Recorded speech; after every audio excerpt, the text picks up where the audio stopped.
মেঘাচ্ছন্ন আকাশ, সন্মুখত মহানগৰীৰ চিৰপৰিচিত যান-জঁটৰ সৈতে সদাব্যস্ত ৰাজপথটো। সূৰুজৰ হেঙুলীয়া কিৰণৰ সৈতে চৰাইজাকো ঘৰমুৱা হৈছে। আকাশখনে যেন অভিমান কৰিছে কলা মেঘৰ তৰপটোৱে আকাশখনক লুকাই ৰখা বাবে।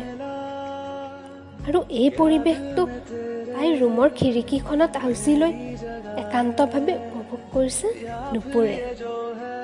আজি দিনটো তাই ৰুমটোতে সোমাই আছে। ৰবিবাৰ বুলি এসপ্তাহ আগৰ পৰাই জংকাৰৰ সৈতে লং ড্ৰাইভত যোৱাৰ প্লেনিং কৰিছিল। এনেই লং ড্ৰাইভ বোলা বস্তুবিধ কি নুপুৰে জনাই নাছিল, কিন্তু এইবিধ তাইৰ প্ৰিয় হোৱাৰ আঁৰতো জংকাৰে।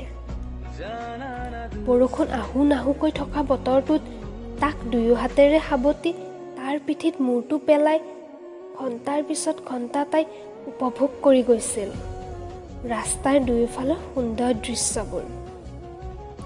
সকলো দুখ ভাগৰ যেন বিলীন হৈ গৈছিল মুক্ত আকাশ আৰু মুকলি বতাহজাকৰ মাজত। কেতিয়াবা বাইক ৰখাই দুয়ো সোৱাদ লৈছিল ৰাস্তাটোৰ কাষত বেচি থকা পোৰা গোমধানৰ। কিনকিনীয়া বৰষুণ জাকে যেন সিহঁতৰ এই লং ড্ৰাইভ কেতিয়াবা আৰু অধিক ৰোমেণ্টিক কৰি তুলিছিল। কিন্তু সেয়া আছিল অতীতৰ কথা। এই স্মৃতিবোৰ মনত পৰি আজিৰ লং ড্ৰাইভৰ প্লেনিংটো কেঞ্চেল হোৱাৰ খংটো যেন তাইৰ মনত আৰু বাঢ়ি আহিল। আজিকালি প্ৰায়ে জংকাৰে এনেকুৱা কৰে। গোটেই দিনটোৰ বাবে হওক বা অকল লাঞ্চৰ কাৰণেই হওক, তাৰ লগত যোৱাৰ কথা ভাবিলে তাইৰ মনটো সদায় নাচি উঠে। কোম্পানীৰ অফিচত সদায়তো দেখা দেখি হয়ে দুয়োটাৰে, কিন্তু সেয়া মাত্ৰ যাওঁতে আৰু আহোঁতেহে। কাৰণ একেটা অফিচতে যদিও দুয়োটা বেলেগ বেলেগ ডিপাৰ্টমেণ্টৰ। দুদিনমান আগৰ পৰাই নুপুৰ আৰু জংকাৰৰ সৰু সৰু কথাত কাজিয়া লাগি আছিল। আৰু নুপুৰৰ মতে অলপ সময় একেলগে কটাই সকলোবোৰ ঠিক হ'বৰ বাবে এই লং ড্ৰাইভটো জৰুৰী আছিল। কিন্তু শেষত সেইটোও নহ'লগৈ। খং আৰু অভিমানেৰে উপচি থকা নুপুৰে সি যেতিয়ালৈকে তাইক ফোন নকৰে তেতিয়ালৈকে তাইও নকৰা সিদ্ধান্ত ল'লে। সম্পূৰ্ণ দিনটো পাৰ হৈ সন্ধিয়া নামি আহিল। হলিডেৰ বাবে সোমবাৰে অফিচো বন্ধ, গতিকে পিছদিনাও তাক লগ নাপাব তাই। জংকাৰৰ ফোন নহাত এইবোৰ ভাবি অধৈৰ্য হৈ তাইয়ে নম্বৰটো ডাইল কৰিলে।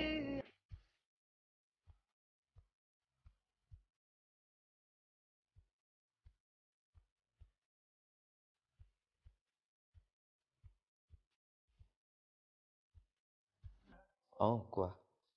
কি কোৱা? কি ক'ব লাগে? লং ড্ৰাইভৰ প্লেনিং বনাই ইমান ধুনীয়াকৈ ফুৰি অহাৰ ভাগৰে মৰা নাই চাগে তোমাৰ ন? আই এম চৰি। মইচোন পুৱা তোমাক ভালকৈ কৈছিলোৱেই কাম এটাত যাব লাগে বুলি। আকৌ কিয় এতিয়া? তোমাৰ সেয়াই হৈছে আৰু সদায়। নালাগে তোমাৰ চৰি।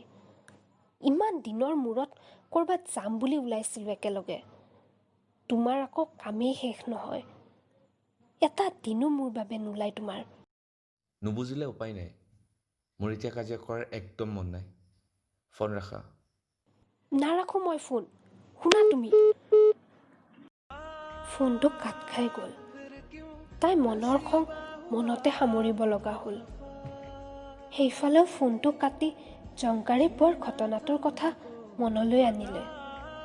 পুৱা সি নুপুৰক লগ কৰিব যাম বুলি ওলাইছিলেই, কিন্তু তেনেতে তাৰ এক্স গাৰ্লফ্ৰেণ্ডজনীয়ে তাক ফোন কৰি তাই হস্পিটেলত থকা বুলি ক'লে। তাই গুৱাহাটীত অকলে থাকে আৰু হলিডেৰ বাবে হেনো ভাল চিনাকিখিনিও আগদিনাই ঘৰলৈ গ'ল। তেনেতে তাইৰ এক্সিডেণ্ট এটা হ'ল আৰু সি যদি পাৰে অলপ সহায়ৰ বাবে তাক যাবলৈ অনুৰোধ কৰিলে।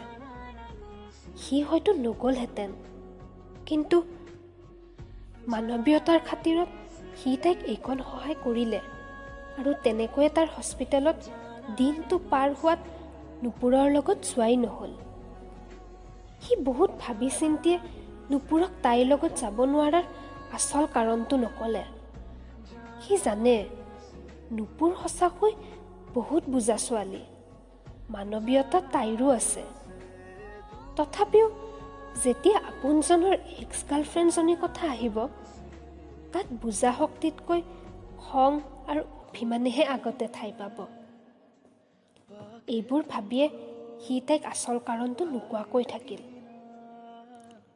জংকাৰৰ লগত ফুৰিব যোৱা নহ'ল।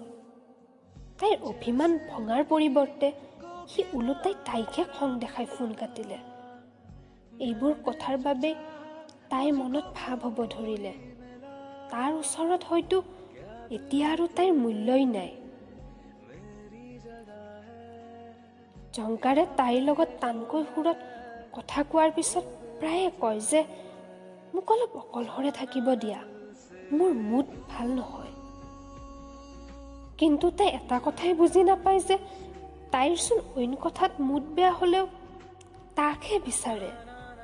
তাৰ লগত দুষাৰ কথা ক'লেই যেন তাইৰ সকলো মুড ঠিক হৈ যায়।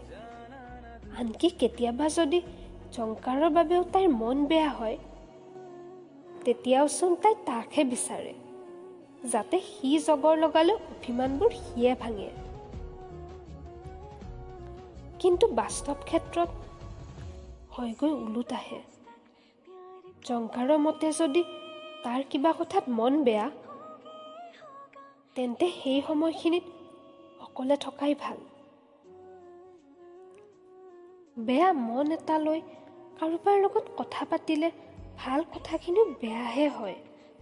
আৰু যদি তাৰ বাবে কাৰোবাৰ মুড বেয়া, তেন্তে সি নিজেই অলপ আঁতৰি দিয়া ভাল, যাতে কথাবোৰ আৰু বেছি বেয়া কৰি নেপেলায়। এইবাবেই হয়তো তাই যেতিয়াই তাৰ ওপৰত অভিমান দেখুৱায়, সি একো নোকোৱাকৈয়ে আঁতৰি যায়। কিন্তু জংকাৰে এইটো নুবুজে যে মৰম আকলোৱা নুপুৰে অভিমান কৰেই, সি ভাঙিবৰ বাবে। জংকাৰৰ তাইৰ প্ৰতি এনেকুৱা অৱহেলা আৰু অমনোযোগী স্বভাৱৰ বাবে নুপুৰৰ প্ৰায়ে নিবিৰলৈ মনত পৰে। সেইবাবে তাই আজি নিবিৰলৈ ফোনটো লগাই পেলালে।